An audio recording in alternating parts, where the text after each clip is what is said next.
2 of the recording, which will be posted separately.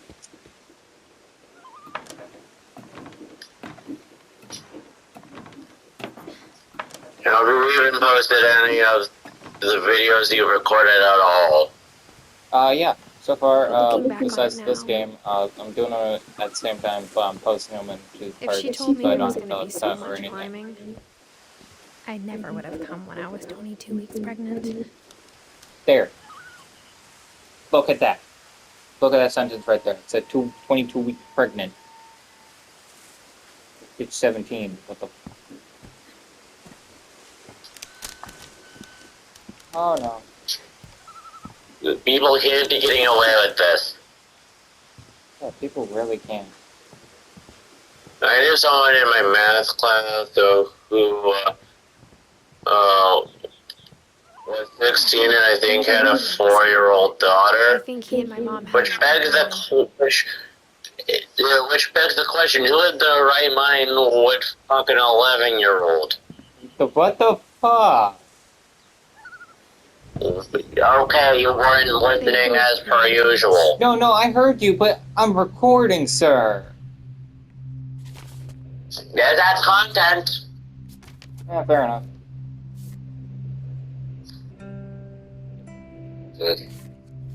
Look at that.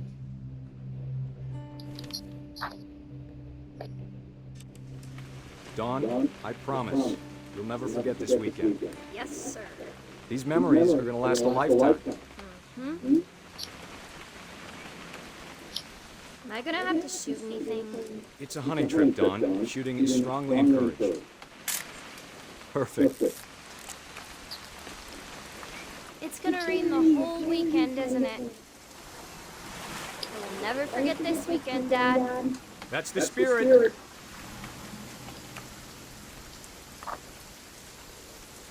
Please just Am I really supposed to use you for this? Smile, Dawn.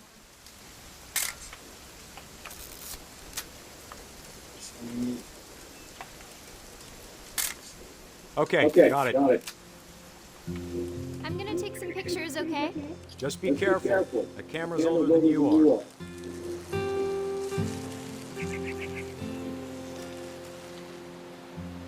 Definitely should not have drunk all that coffee. You're right, Dad. It's starting to clear up. Still freezing, though. Hey! That's a keeper. Nothing quite like being outside. I'm just saying, I'm not always gonna be here, Dawn. You'll need to remember this stuff, if you want to survive. I'll be fine, Dad.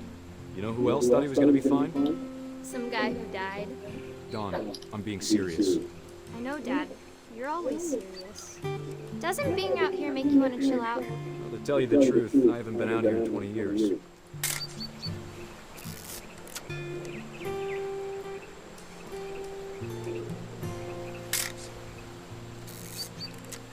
Last time I was with my brother Calvin.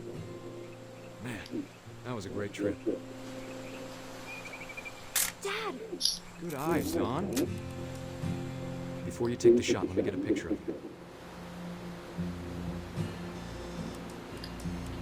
Dad, Let me get behind you. do I have to do this? Dawn, you don't have to do anything. But if you want to survive, you'll need to be strong. Great shot, Dawn!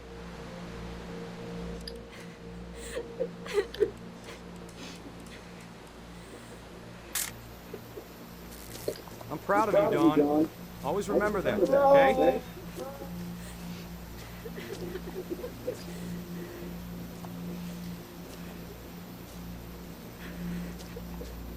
Sorry, Dawn, just gotta reset the timer.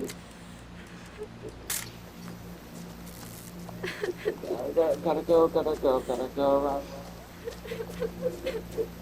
Dad, it's twitching. I think That's it's totally normal. Just focus on the camera. Try not to think about it. Dad! Oh. And that is a...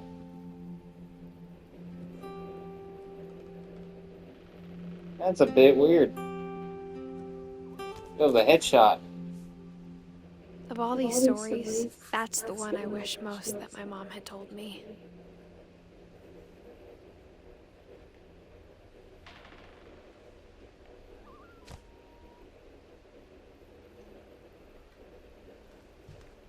Sam spent his life shooting photos, but Mom said he got nervous being in front of the camera. I guess we're all afraid of something. Instead of hiding from death, Sam seemed to go out of his way to meet it.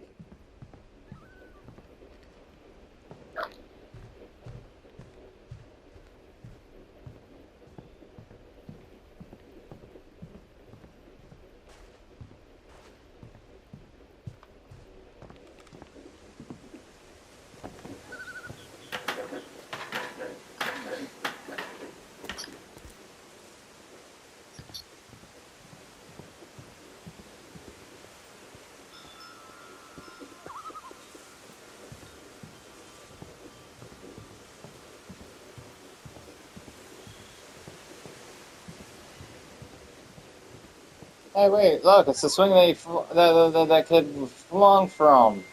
And somehow we made him go into a tree.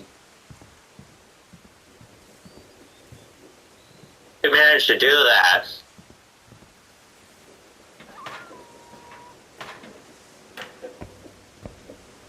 How did we manage to launch him into a tree? Okay, so pretty much we were breaking the game and we went underground.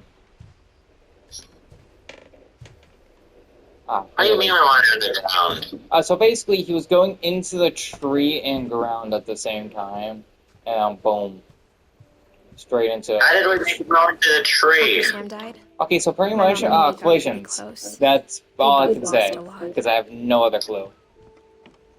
What? Collision pretty finicky, so that's all I'm gonna say. I don't know any other answer that you want me to say. So. Okay, collisions. But look, a child. Also, that's a creepy painting.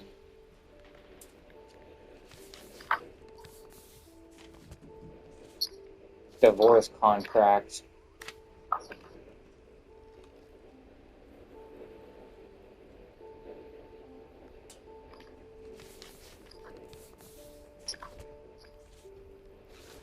Dear Kay, do you remember the way Gregory used to laugh when he thought he was alone? Like something funny was happening, but only he could see it.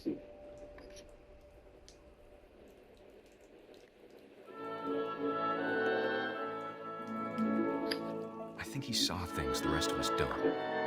What is the duck doing? The duck is following. Wait, did this baby die as a baby? Oddly, yes. What do you mean on? Actually, no, yeah, that is on.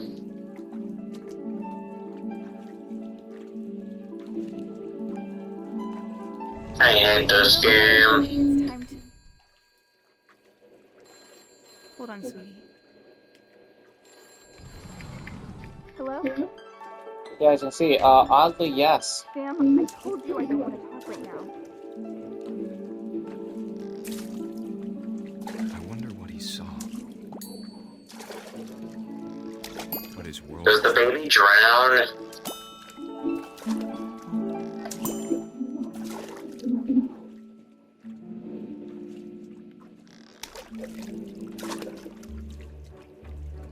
Don't tell me it's going to... So much of Calvin. Don't tell me the frog is going to turn on the water and make the baby drown. Lost in his imagination.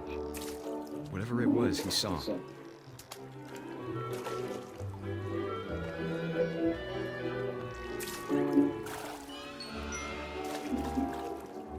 Apparently, it's synchronized swimming.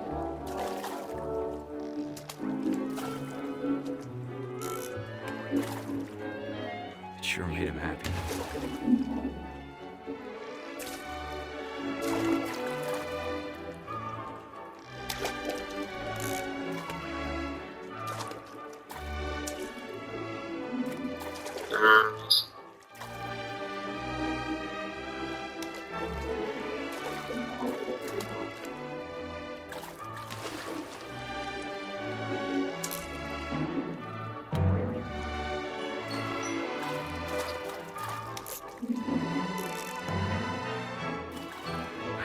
silly it sounds. Look at That I worried about a baby being too happy.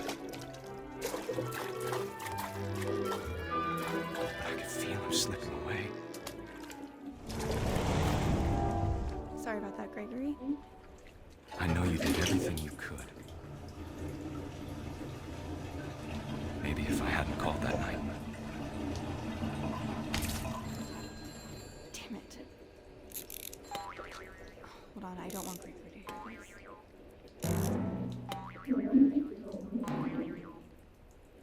Oh. I wish you could have told us So, Jordan, remember when he said the frog turns on the water?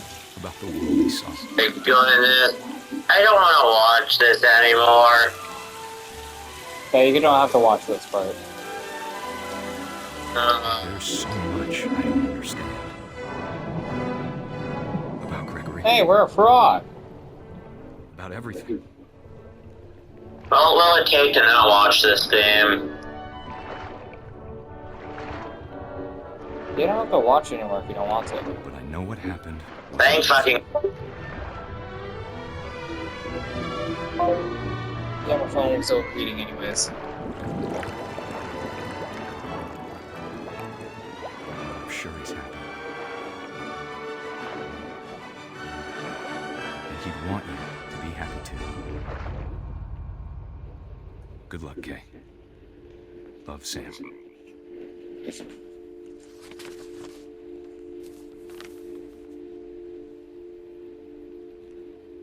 Anyway, so that was Jordan, aka Right234.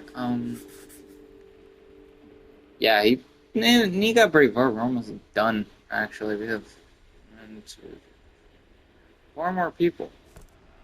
5. I can't imagine my mom ever writing poetry, and yet...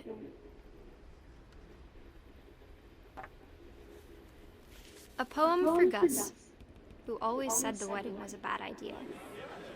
Our father never hit us kids, at least not very hard, before the day my brother said with teenage disregard that he'd be dead before he'd see a wedding in our yard.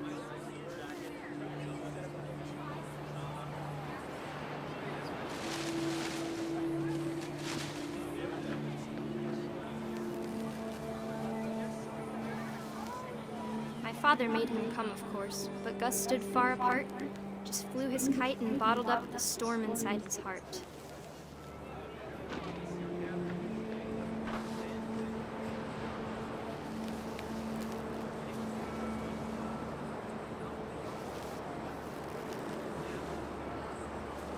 I tried to talk him out of it, but though he'd never met her, we don't need a stepmom, were the words that I now remember. pronounce you husband and wife. You may kiss the bride.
When the time for photos came, Dad ordered him to come here. But Gus declined and as a sign held up his middle finger.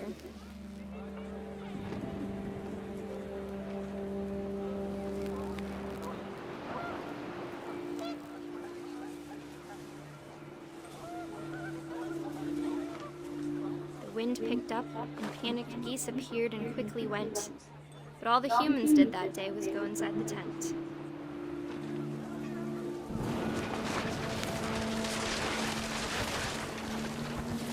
The rain came down in buckets then, but no one seemed afraid that nature might destroy the tent our dad had crudely made.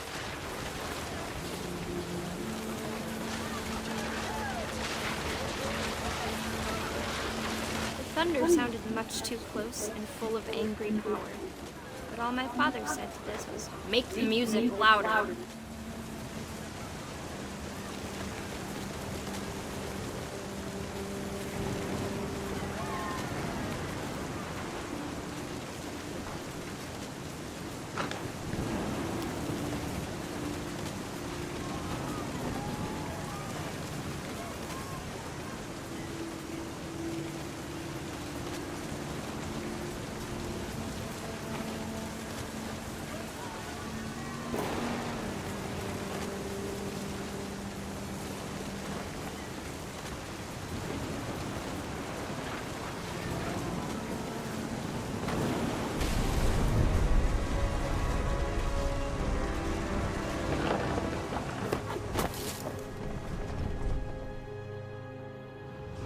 I wish that I could truly say I thought about you on that day. Out there on the beach alone, just you, the wind, the sea, and foam. But I didn't, until we found you.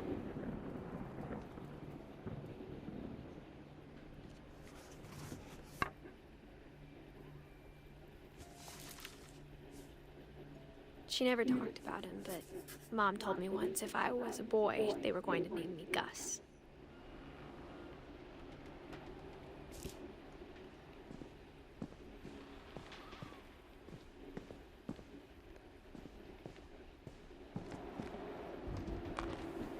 My mom moved up to the loft after her brothers died. At the time, it was as far away as she could get.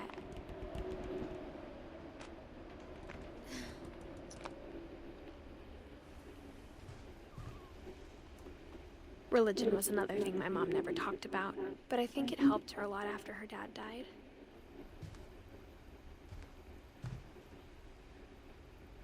She spent a summer building houses in Calcutta, where she met my dad, Sanjay.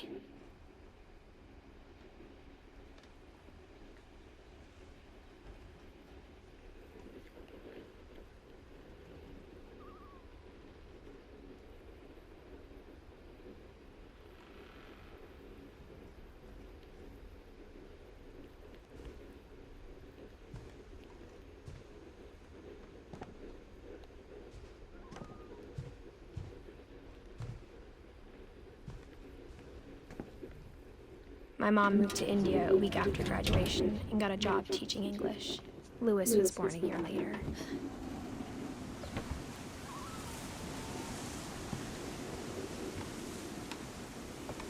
When my dad died, I don't think Mom knew where else to go. I'm sure Edie was happy to have her back. The house had to get a little bigger, but Edie was used to that.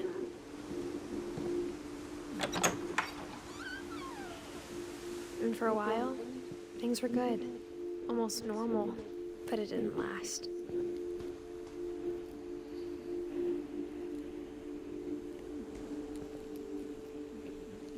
The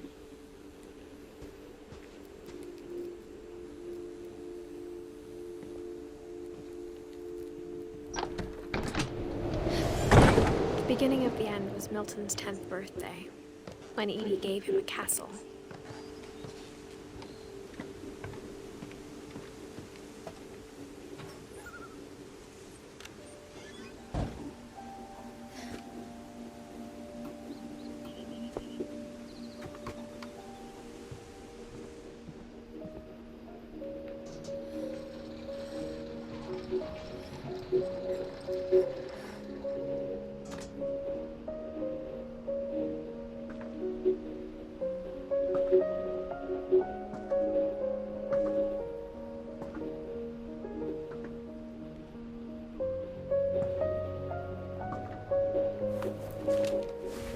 Milton Finch in The Magic Paintbrush.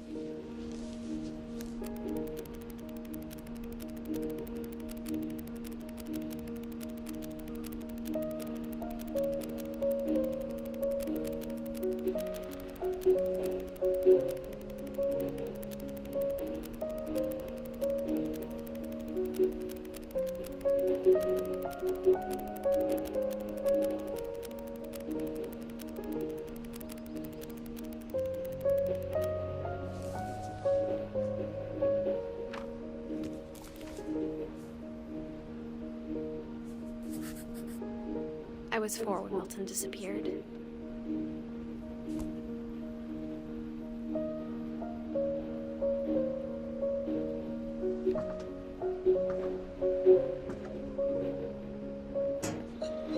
Mom spent months searching for my brother. Then she sealed the doors.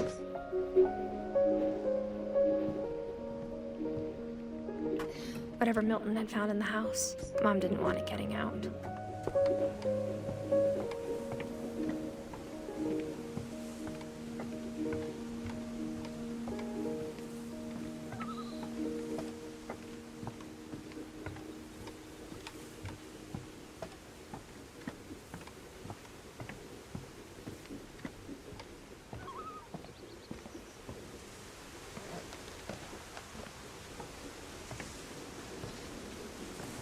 Mom definitely blamed Edie, but I think Lewis blamed himself. After he graduated, he just spent more and more time in his room, until Mom got him a job at the cannery.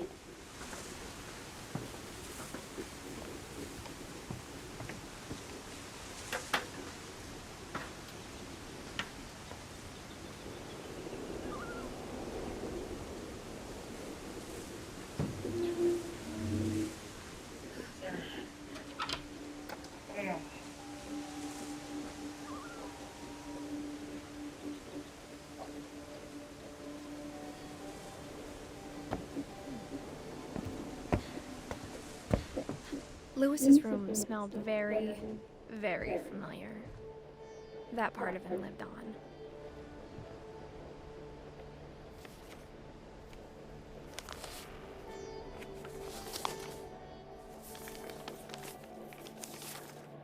Dear Mrs. Finch, as Lewis's psychiatrist, I can understand your desire for an explanation.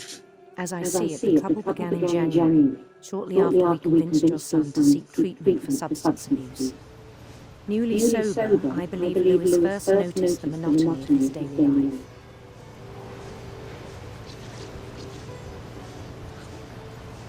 He kept working at the cannery, but he withdrew part of himself.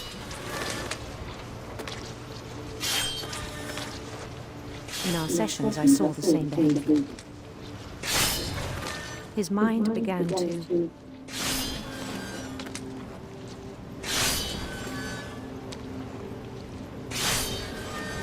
wander.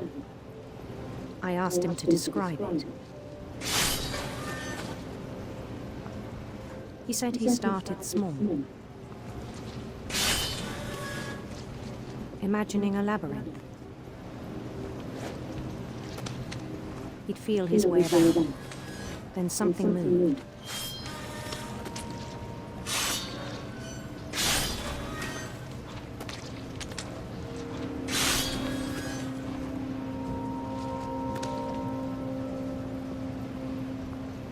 Bats and toads.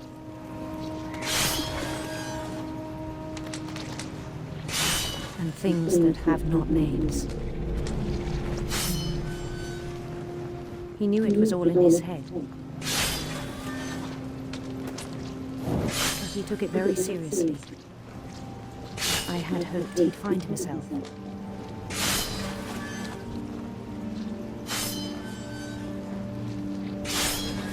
But he found something more.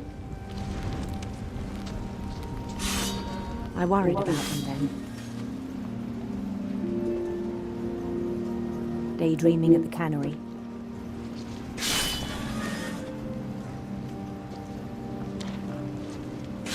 I spoke with his boss. But he said Lewis had become a model employee. Methodical, tireless, focused. Like a whole new Lewis. So I let him go on.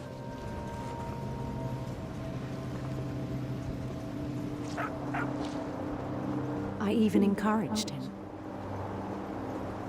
It seemed very promising at first.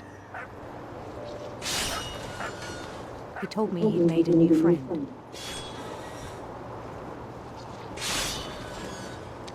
On the edge of a city he named Louis Topia. He built the city up slowly, brick by brick. Then he made musicians.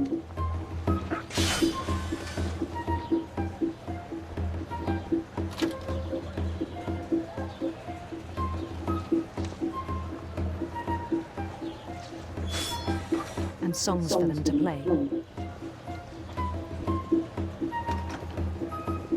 He talked about starting a band. And he was always humming something. Every day his imagination grew stronger.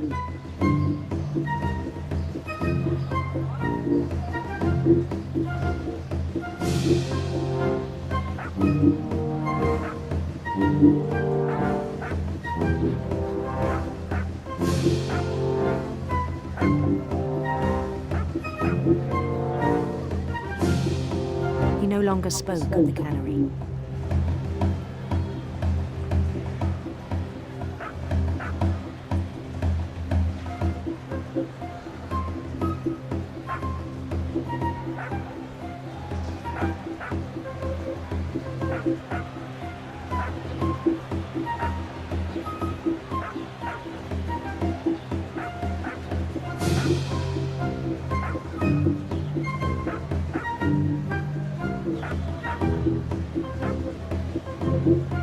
But his chopping was as reliable as ever.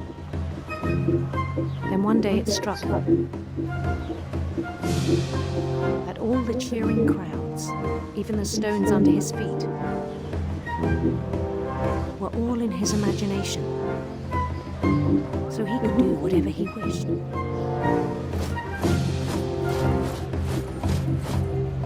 He held an election for mayor. And he won.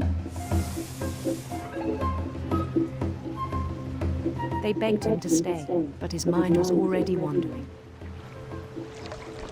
It became a game for him.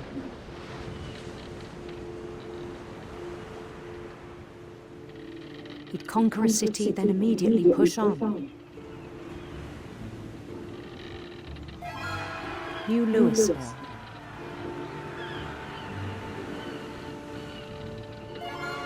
St. Louis. He started drifting away from our reality.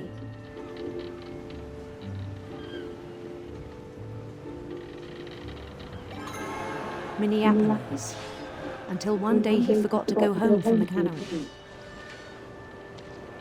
Even as his mother pleaded with him, part of Louis kept sailing on.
In Louisburg, he heard rumors of a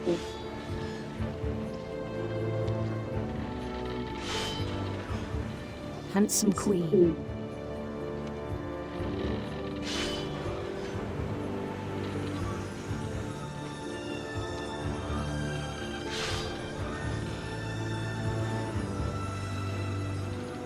The queen was on her own quest for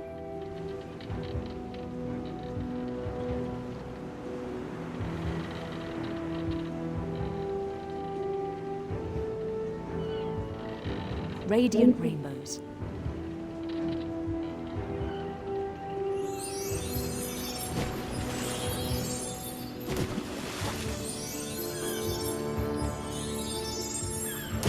He followed the sound of her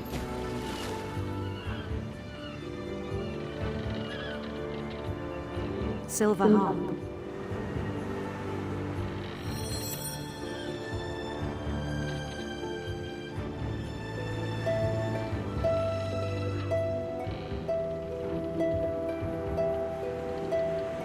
His chase led him to a golden palace east of the sun and west of the moon.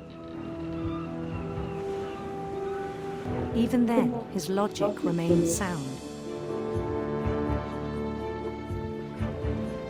He knew the world was all in his imagination.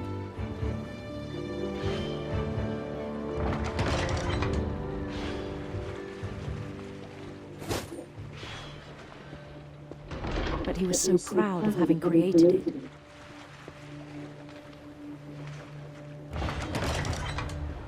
In his own eyes, he'd become something greater than a king.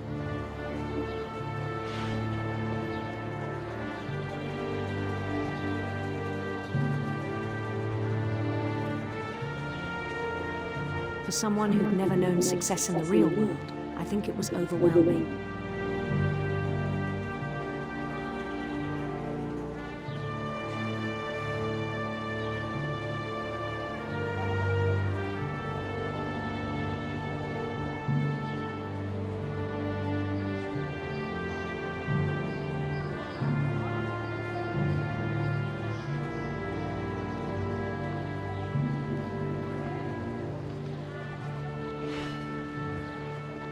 And then it struck him that the real Lewis was not the one chopping salmon, but the one climbing the steps of a golden palace.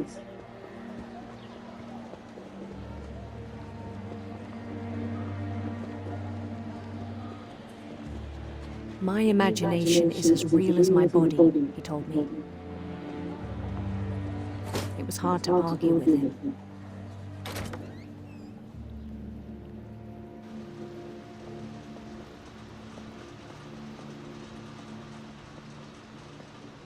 He began to forget the world we know.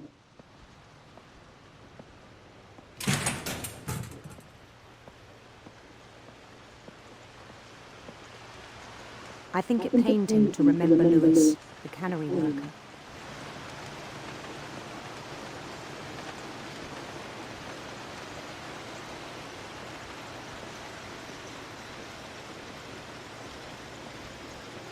He began to despise the man with a royal contempt.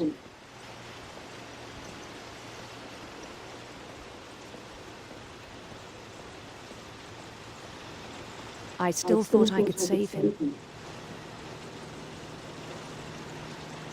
Even after he said he was being crowned king over all the lands of wonder.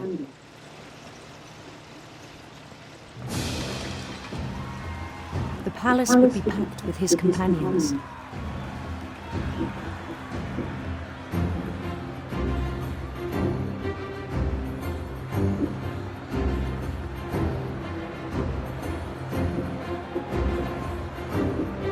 Including the wise Calico who'd insisted on advising him.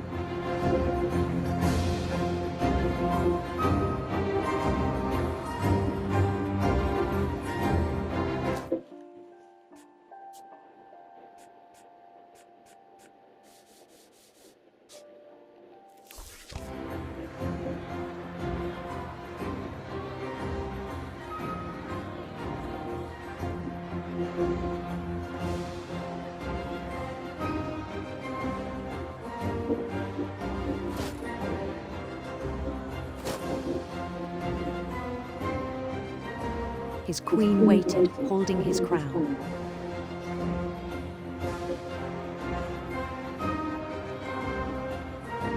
There was only one thing left to do.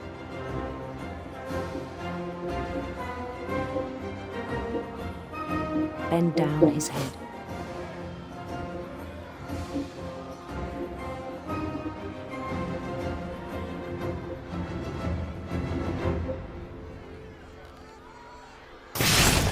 And the rest I think you know. Mrs. Finch, your son was a kind man who will be missed by all of us who knew him.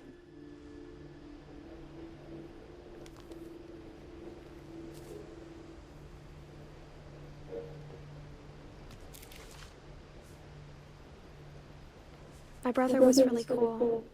I wish you could have met him.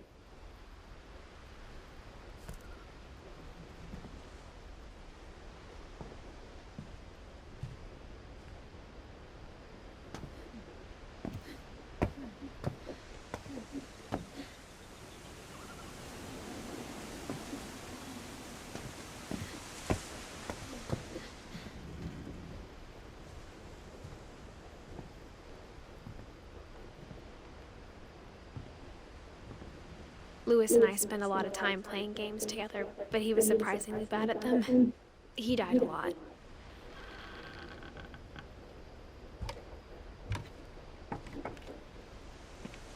On the way back from Lewis's funeral, my mom told me to start packing. She waited until the day before we left to tell Edie. I'm not sure if she wanted to make it easier or harder.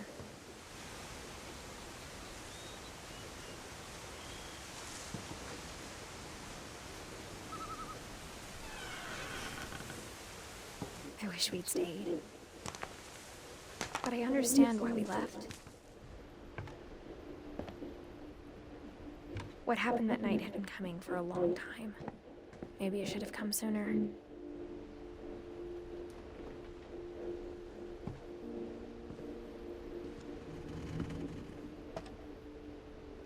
But it had to end one way or another. All that's left now is to tell you about that last night.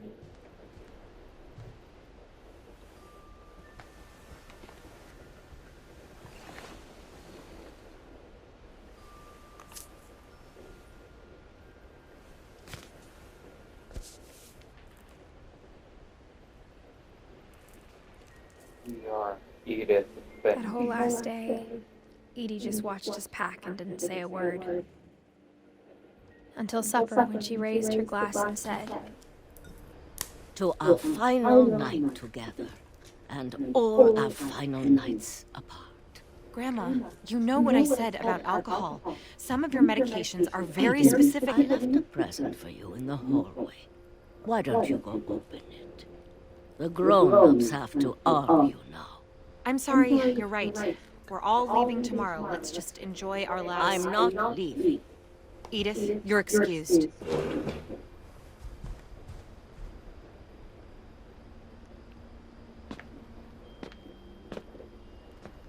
the power had been shut off that morning, but Edie always had plenty of candles. When my mom sealed the library, I don't think she knew about the other entrance. Or that Edie had a key to it.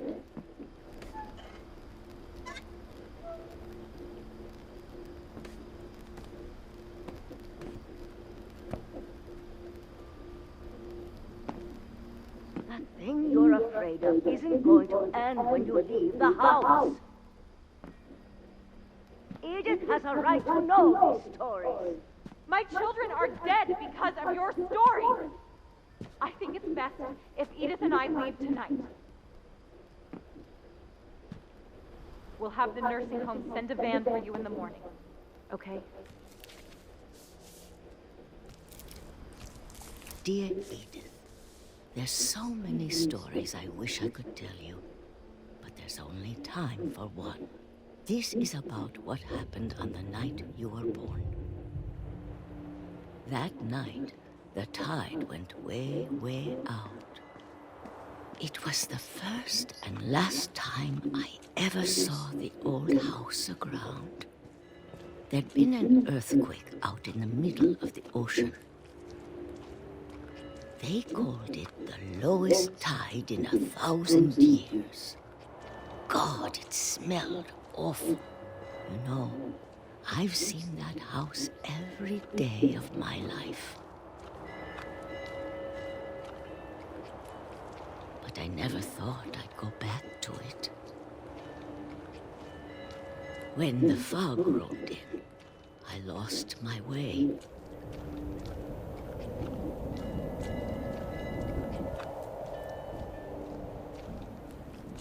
I got turned around.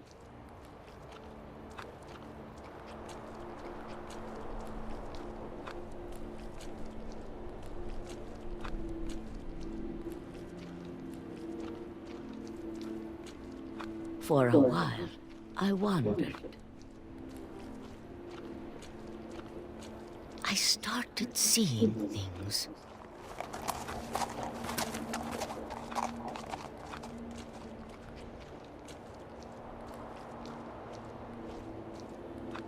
Things I'd forgotten had ever existed.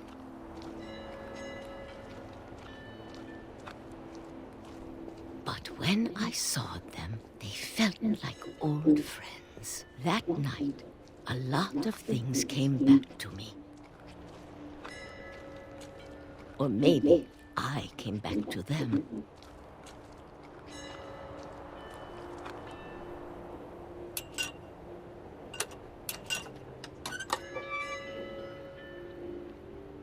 Things I can't explain, but that I need you to try and... Edith, what are you doing in here? It's mine. Edith! Mom, you're gonna rip it. Let go. I kicked and screamed, but Mom dragged me to the car. I never saw Great Grandma Edie again.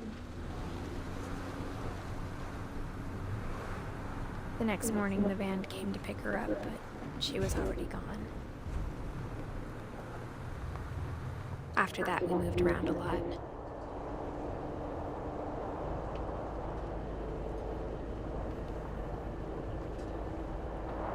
We both tried to make the best of it.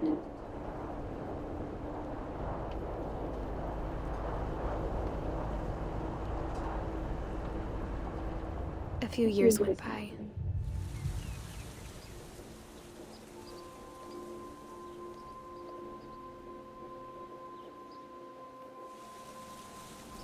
My mom didn't like to talk about it, but she started getting sick a lot.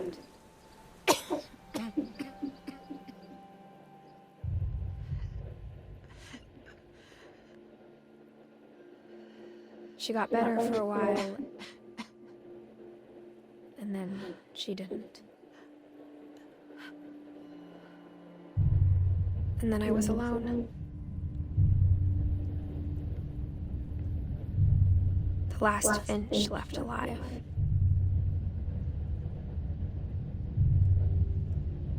Until I found out about you. I'm still not sure what to tell you about all this. If we lived forever, maybe we'd have time to understand things. But as it is, I think the best we can do is try to open our eyes. And appreciate how strange and brief all of this is.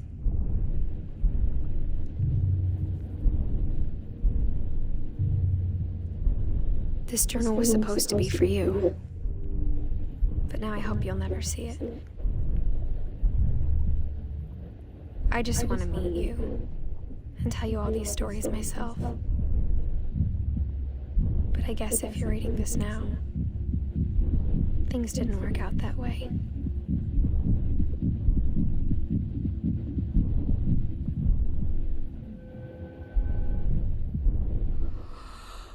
This is where your story begins.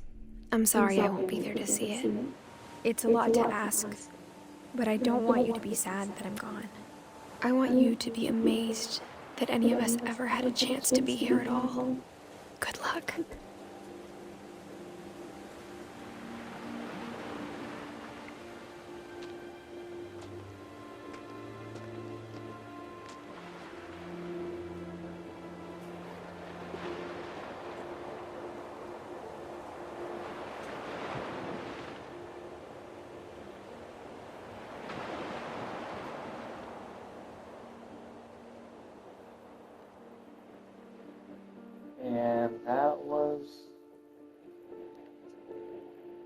that was the what remains of Edith Finch.